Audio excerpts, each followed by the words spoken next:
Hai hai hai, selamat datang kembali di channel Min Donghua. Kali ini kita akan melanjutkan cerita Donghua. Apotesis. Nggak pakai lama lagi, langsung aja kita ke ceritanya. Cekidot. Menghancurkan. Suara Sun melayang keluar dari cakram reinkarnasi dan bergema di ruang ini. Pada saat yang sama, Jenderal Mi membuat lingkaran dengan tombak di tangannya. Lalu berlutut dengan satu kaki di udara, matanya penuh warna yang dalam. Rajaku. Dia mengenakan pakaian seputih salju dengan rambut halus abu-abu keperakan yang tergerai di belakangnya. Tapi wajah tampannya bahkan lebih cantik dari wajah wanita. Di antara 4 orang tersebut, Mei, Jue, Sa, dan pembantian kecuali Mi yang berjenis kelamin laki-laki. 3 lainnya semuanya perempuan. Sekarang, Mei Ling berlutut. Jue, Sa, dan pembantian pun ikut berlutut. Pada saat ini, Sun yang berada di cakram reinkarnasi memandang mereka berempat dengan tatapan kosong dan bertanya dengan ringan. Apakah kalian baik-baik saja? Meskipun itu hanya sapaan lembut, namun tubuh keempat orang itu sedikit gemetar dan pikiran mereka melayang ke masa lalu. 700 tahun yang lalu, sebuah fenomena aneh terjadi di alam semesta. Jalan surgawi yang semula utuh pecah, tetapi sesosok mayat jatuh darinya dan akhirnya jatuh di bintang Sichuan. Rumor mengatakan bahwa itu adalah tubuh daging dari dewa surgawi dan semua ras di dunia atas mendengar berita tersebut dan mengirim prajurit mereka ke bintang Sichuan untuk menyelidiki keberadaan mayat tersebut. Karena masalah ini bukan masalah sepele, mereka mengirim 4 orang pemusnahan dan pembunuhan ke bintang Sichuan. Pada hari itu, Sun secara pribadi mengantar mereka berempat di istana Suokong miliknya. Meskipun bintang Sichuan dan partainya menghadapi persaingan dari klan terkuat dari semua klan besar, Sun sangat percaya diri dengan mereka berempat. Bahkan mereka berempat tetap tak terkalahkan di bawah Tian Sun. Lagi pula di dunia, Tian Sun jarang mengambil tindakan dan misi ini tidak memberikan banyak tekanan pada mereka berempat. Namun tak lama setelah 4 orang pemusnahan dan pembunuhan pergi, Sun tampak sedikit terganggu di aula pengunci, dan dia dapat firasat buruk. Tapi dia tidak tahu dari mana firasat itu berasal. Biasanya, ketika perasaan ini muncul, Sun akan meminta penguasa surgawi di klan untuk membuat beberapa perhitungan. Tetapi kali ini, penguasa surgawi panah dewa masih dalam pengasingan, dan dia tidak dapat mengganggunya. Tetapi pada saat ini, Sun mendengar suara rantai bergetar dan kemudian Yao yang mengenakan baju besi langit biru dan memegang palu rantai guntur suci muncul di pintu aula Sukong. Adapun baju besi langit biru dan palu rantai guntur suci adalah 2 artefak tertinggi di klan yang berada di peringkat 50 teratas di monumen spiritual dunia. Dan Sun langsung mengerti apa artinya. Zhou yang bersenjata lengkap muncul di hadapannya. Pada saat itulah tombak pembunuh suci muncul di tangan Sun. Pada saat yang sama, sedikit riak muncul di kumpulan keyakinan Sun. Dia mulai menarik kumpulan keyakinannya sendiri untuk segera memasuki kondisi pertempuran. Di masa jayanya, Sun dengan punggung menghadap kolam keyakinan dan tombak sucinya bahkan bisa membunuh Tian Sun, karena dia adalah pedang terkuat dari klan Joye. Namun firasat di hatinya masih sangat buruk. Zhou tidak segera mengambil tindakan. Palu rantai guntur suci hanya bergoyang, lembut di tangannya. Namun kilatan guntur itu seperti ular kecil. Terus-menerus mengelilingi palu rantai ini seperti jari. Tetapi mengandung rahasia utama hukum guntur tingkat 8. Serta hukum sebab dan akibat yang fatal. Hanya prajurit yang telah mencoba palu rantai guntur suci yang tahu bagaimana rasanya. Tetapi semua prajurit yang mencobanya telah mati. 10 nafas waktu berlalu, seluruh istana Sukong masih sepi, dan ekspresi panik mulai muncul di wajah Sun. Sejak dia menjadi raja, tidak pernah ada masalah dengan kumpulan keyakinan. Tetapi pada hari ini, Sun tiba-tiba menyadari bahwa dia tidak bisa mengekstrak kekuatan iman. Menyegel kolam iman? Di klan Yoye, ini adalah hukuman mati. Dewan para tetua tidak akan membiarkan Anda pergi. Namun saat mendengar apa yang dikatakan Sun, Yo tidak berkata apa-apa. Dia berjalan menuju Sun selangkah demi selangkah. Sepatu bot hak tingginya yang berduri mengeluarkan suara nyaring di lantai. Dan dia kembali ke istana Sukong. Tapi tetap saja tidak ada yang berani menanggung kejahatannya. Jadi dia harus melakukannya sendiri. Mengapa? Mendengar pertanyaan Sun, Yo tersenyum. Kenapa? Biarkan saya memikirkannya, karena saya membenci Anda. Segera setelah itu, tempat suci klan Yoye yang tak terhitung jumlahnya terguncang, dan semua patung raja meredup secara bersamaan. Ratusan alam besar, ribuan tanah suci kelas 10, dan banyak kekuatan klan Yoye hadir pada secara bersamaan. Ketika patung raja redup, mereka mengetahui bahwa raja mereka sedang dalam masalah. Jadi, di klan Yoye ini adalah peristiwa yang menggemparkan dunia, karena pergantian raja hampir terkait dengan naik turunnya klan Yoye, dan Sun baru menjabat selama 100.000 tahun. Namun tak lama kemudian, klan Yoye mengetahui bahwa Sun sepertinya belum mati, karena patung raja masih bersinar dengan cahaya yang kuat. Cahayanya belum padam, dan raja mereka tidak pernah pergi jauh. Kemudian konflik antara kedua raja itu segera terungkap, atau Yo tidak berniat menyembunyikannya. Namun klan Yoye awalnya dikendalikan oleh 3 raja, dan dewa tetua berada di pihak yang lemah. Para penguasa surgawi di klan masing-masing memiliki pendukungnya sendiri, dan klan lama Sun dengan cepat tersingkirkan. Pada saat keempat anggota kehancuran dan pemusnahan kembali, mereka sudah tidak berdaya. 700 tahun kemudian, mereka berempat bertemu Sun lagi, tetapi mereka lebih menjadi musuh daripada teman. Ketika mereka mendengar sapaan prihatin Sun, mereka merasa tidak nyaman. Sebagai mantan bawahan Sun dan rekan perseperjuangan terdekat Sun, mereka bertahan di tengah pengkhianatan. Mi berdiri perlahan, menghadapi sapaan Sun, namun senyuman tak berdaya muncul di wajah tampannya yang lebih cantik dari wajah wanita. Hal yang sama juga terjadi pada 3 orang lain. Pada hari-hari setelah Sun pergi, situasi mereka sangat buruk. Raja, maafkan saya. Mei menundukkan kepalanya dan berkata, persahabatan mereka dengan Sun begitu dalam sehingga tidak dapat dihapus meskipun sudah berlangsung selama 700 tahun. Namun saat ini, mereka dibebani dengan alasan yang berat.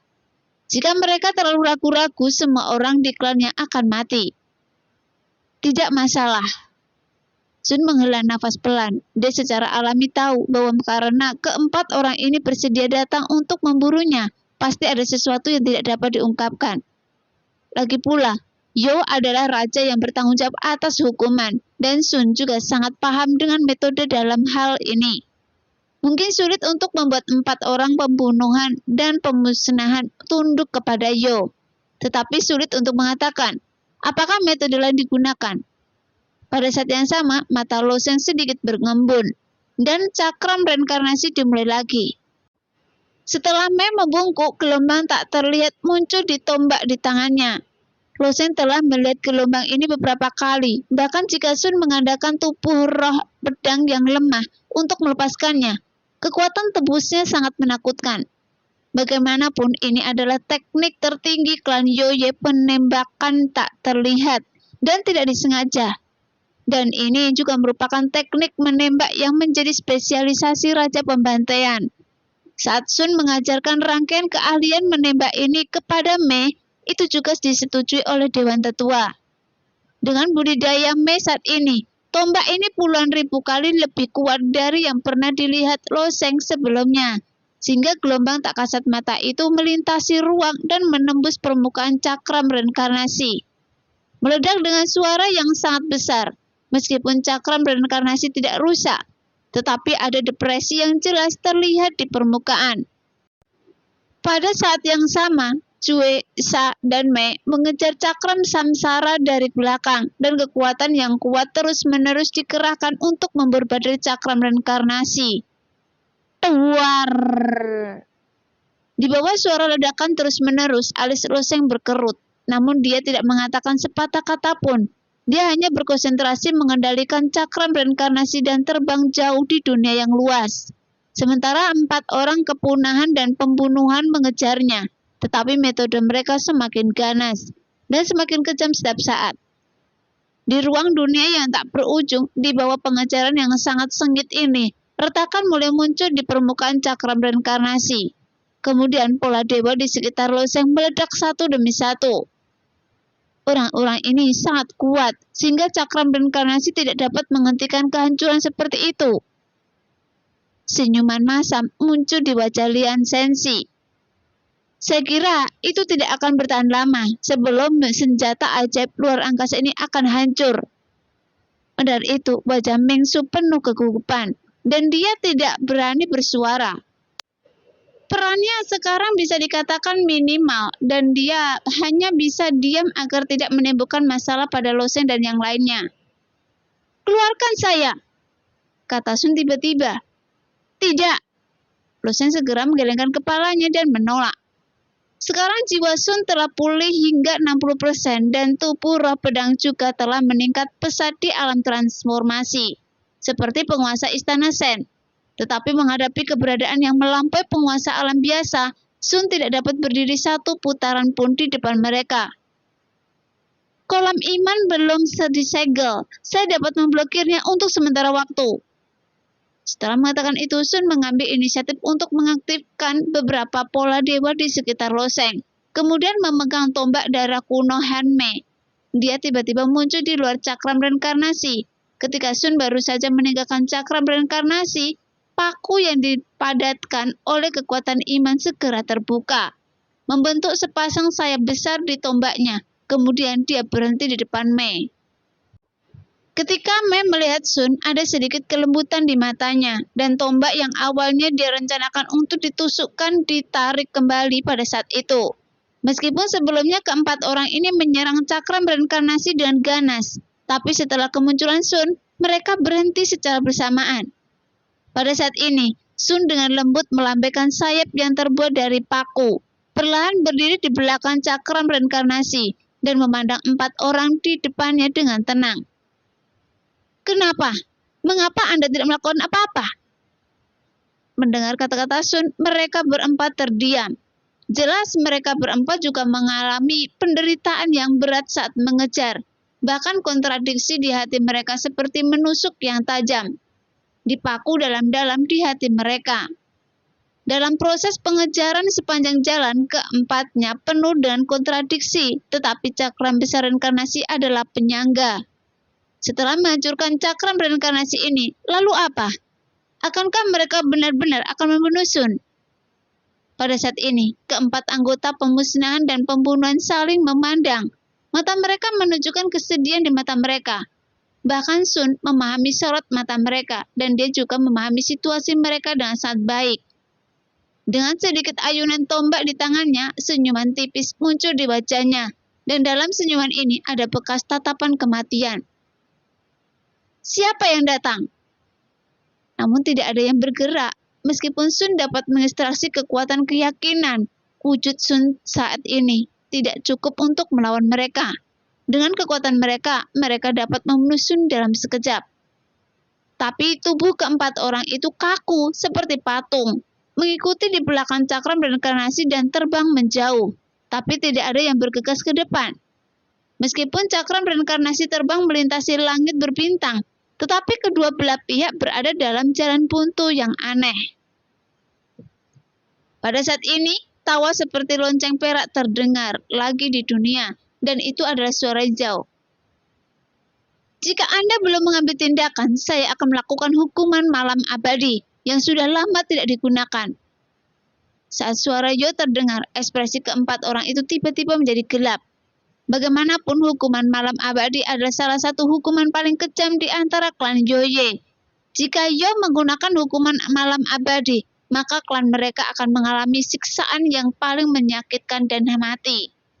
Hukuman ini tidak berasal dari rasa sakit fisik, padahal hukuman malam abadi adalah pencabut jiwa klan tersebut, dan menempatkannya di dalamnya di penjara jiwa klan Yoye, yang dirancang khusus Hampir tidak ada hidup atau mati di penjara jiwa, yang ada hanya penyiksaan abadi. Umumnya, hanya pengkhianat dengan kejahatan paling kecil di antara klan Yoye yang akan dihukum dengan hukuman malam abadi. Sekarang hal itu diberlakukan pada kerabat terdekat mereka. Saya akan memberi Anda 100 nafas untuk memikirkannya, dan Anda tidak akan menyesalinya nanti. Suara Yu menjadi sangat manis, seolah inilah saat yang paling dia nikmati. Ketika kata-kata ini bergema di seluruh dunia, sosok Mei tiba-tiba melangkah maju dan berjalan lurus menuju Sun yang berdiri di ujung cakram reinkarnasi. Sun memegang tombak panjang, dan niat tombak tak kasat mata mengembun. Dia dan Mei menggunakan teknik tombak yang sama. Tapi meskipun dia meminjam kekuatan keyakinan, kekuatan tombaknya tidak lebih 1/10 dari kekuatan Mei. Tapi dia tidak mundur. Wajahnya tidak senang atau sedih. Saat Mei bergegas menuju Sun, dia tiba-tiba melemparkan tombaknya ke samping, dan seluruh tubuhnya menghantam tombak darah kuno Han Mei. Namun ujung tombak darah kuno Han Mei menembus dada Mei dan melewati punggungnya. Di bawah benturan yang besar, tubuhnya meluncur tepat di sepanjang tubuh senjata ke sisi Sun, dan darahnya juga mengalir di sepanjang tombak, tergelincir di tangan Sun. Melihat itu, wajah Sun menunjukkan sedikit kepanikan. Dia menatap kosong ke wajah Mei yang lebih cantik dari seorang wanita. Di bawah suara mendesing, dalam sekejap mata, sosok lain juga bergegas mendekat. Itu adalah sosok Jue. Melihat adegan ini, Sun memutar kepala tombaknya, seperti refleks dan terkondisi, karena dia tahu apa tujuan dari Jue. Tapi saat ini, Mei dengan erat menggenggam tombak yang menembus jantungnya, dan kekuatan besar itu tidak bisa dikendalikan sama sekali, sehingga tubuh Jue juga digantung di tombak ini. Saat Sun mengikuti dengan cermat, wajah keempat orang saat ini penuh dengan tekad, tanpa ragu-ragu. Pada saat inilah, 4 orang yang terbunuh tertusuk tombak darah kuno Han Mei.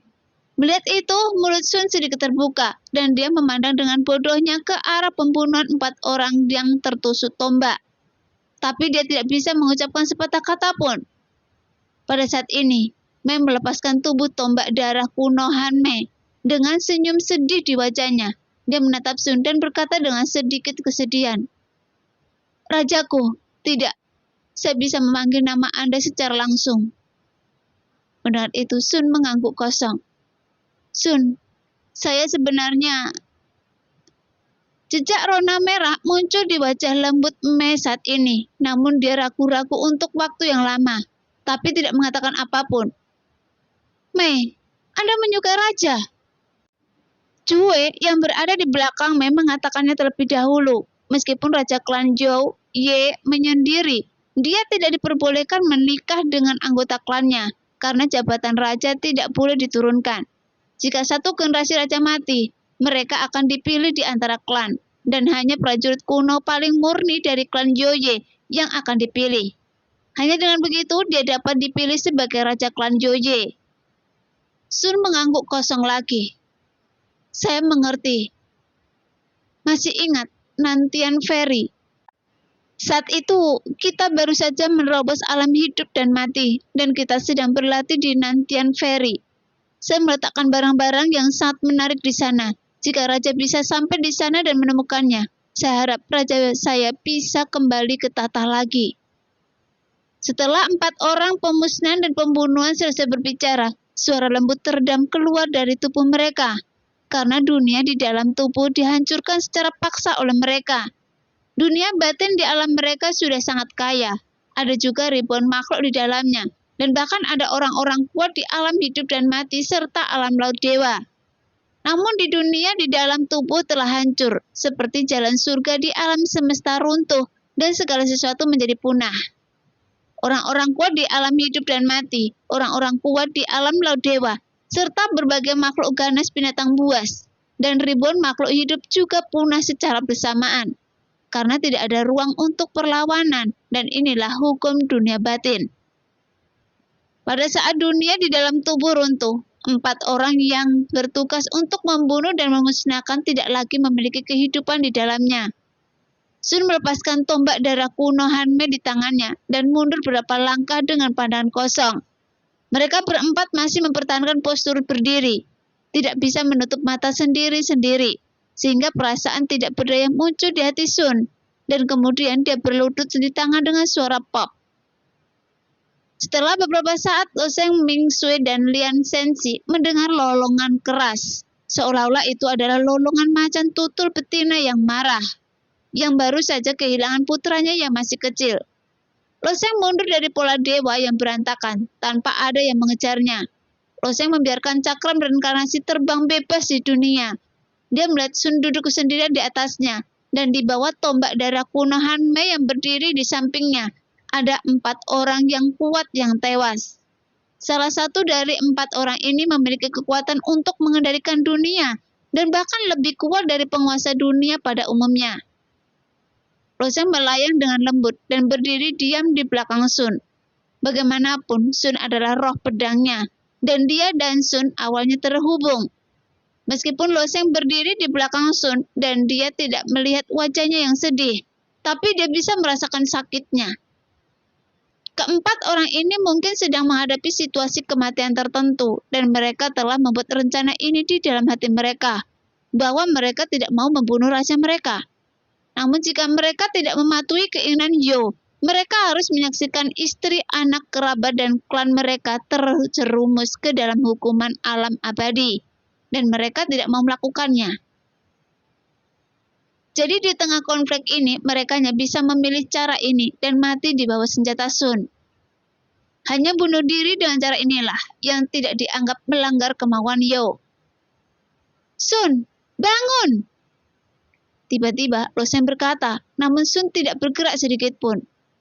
Berdiri! Sun masih tidak bergerak. Pada saat ini, Loseng benar-benar berpikir dan mulai mengendalikan roh pedangnya, dan kemudian seluruh tubuh Sun melayang dari tanah. Dia adalah tubuh roh pedangnya. Loseng dapat mengendalikannya secara mandiri. Namun ketika jiwa Sun mengambil alih tubuh roh pedang seringkali dikendalikan oleh Sun sendiri. Sama seperti tubuhnya sendiri pada umumnya. Pada saat ini, di bawah kendali Loseng, Sun kembali ke udara dan menatap Loseng. Tetapi matanya kehilangan aura masa lalu. Saat Sun menatap kosong ke arah Loseng, dia seperti boneka yang berwujud. Pikirannya menjadi tumpul karena kesedihan yang dia rasakan.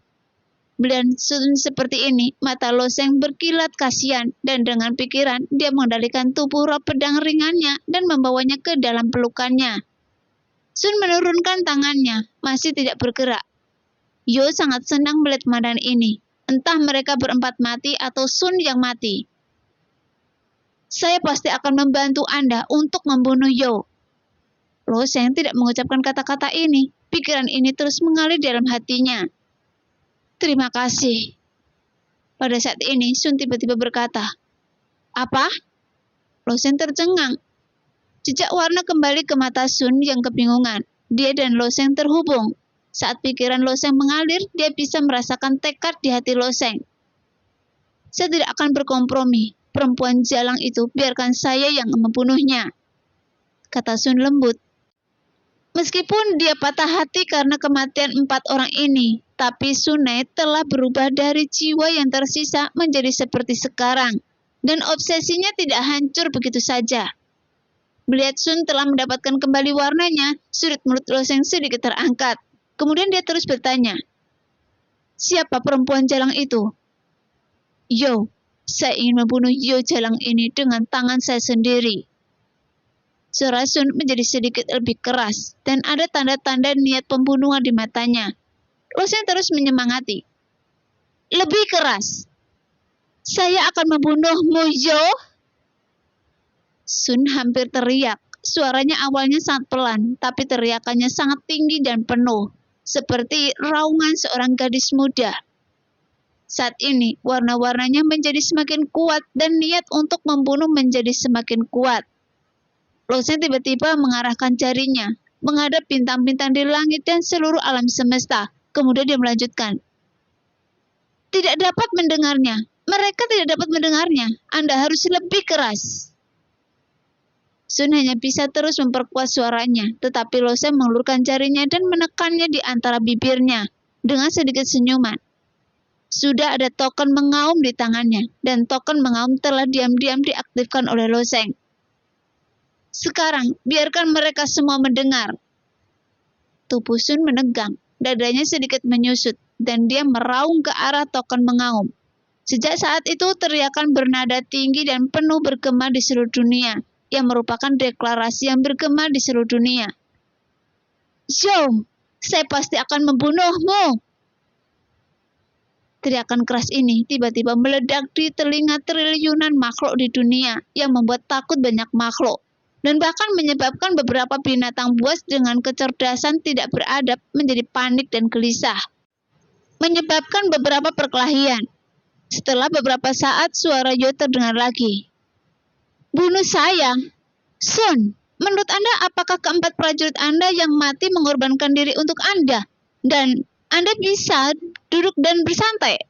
Karena saya bersedia mengirimkan pembunuhan dan permusnahan. Bahkan hal semacam ini tidak dapat diprediksi. Apakah Anda pikir Anda bisa melarikan diri? Mendengar itu, mata Sun tenang, dan dia akan menggunakan token mengaum untuk membalas lagi.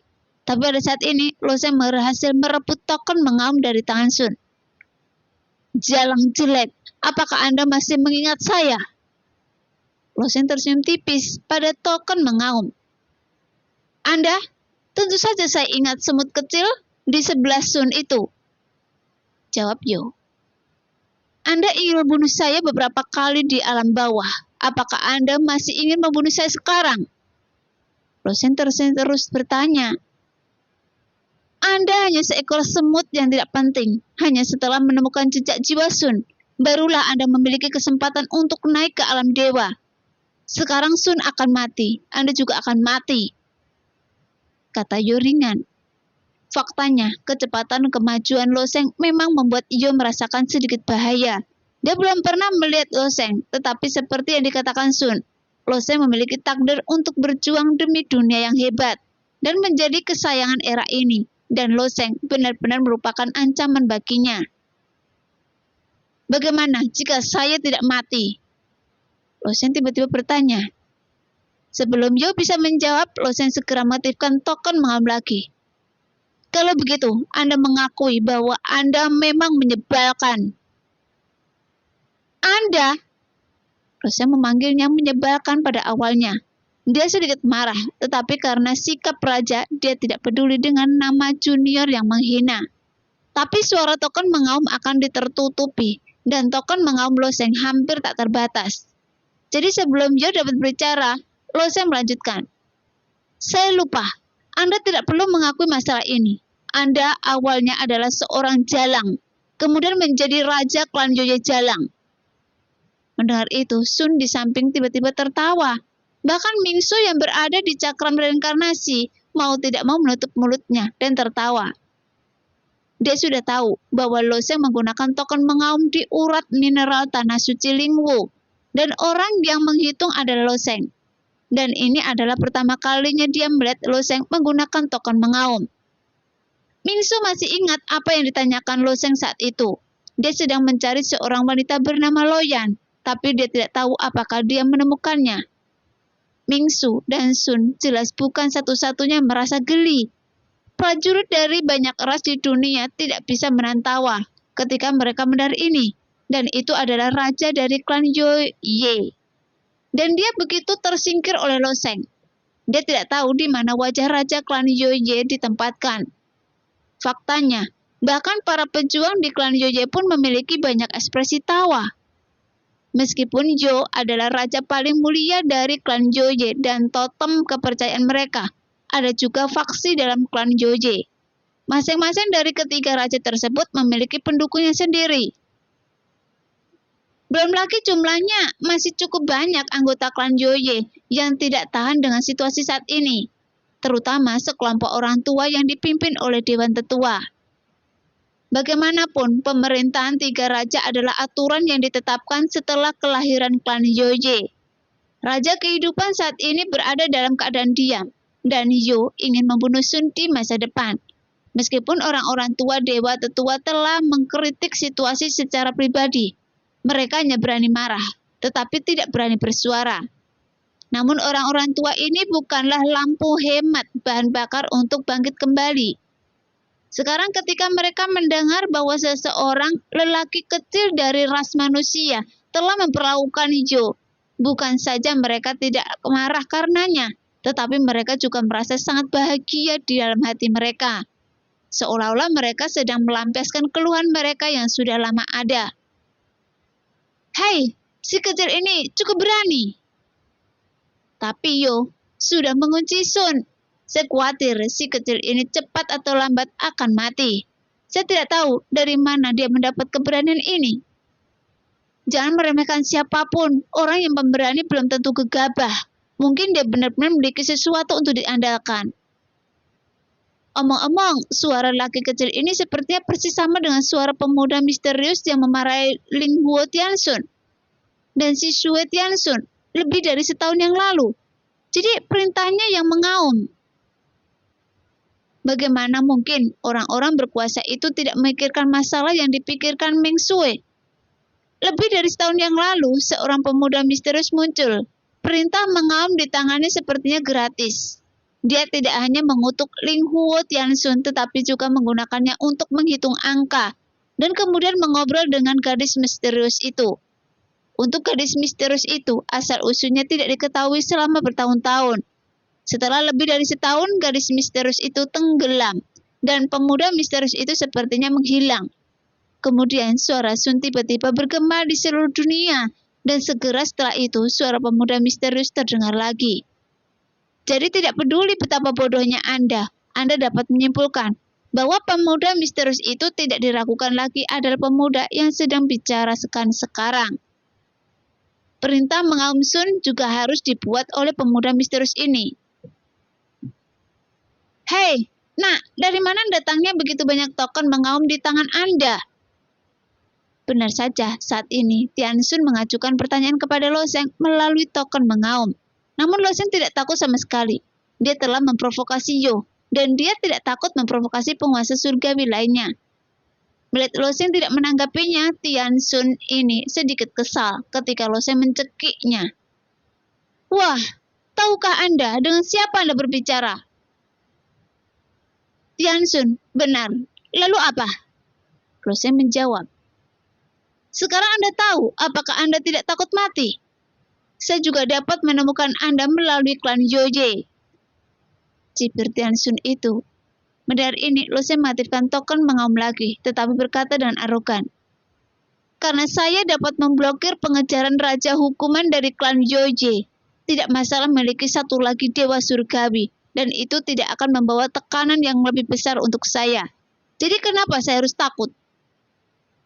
Kata-katanya memang sangat arogan. Jadi Sun meluruskan tangannya untuk menutup token mengaum perintah. Kemudian dia menggelengkan kepalanya sambil tersenyum.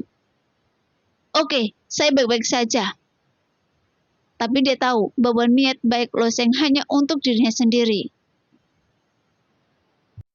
Nah, demikianlah cerita hari ini. Terima kasih yang sudah menonton video Min sampai selesai. Sampai jumpa di video selanjutnya. Bye-bye.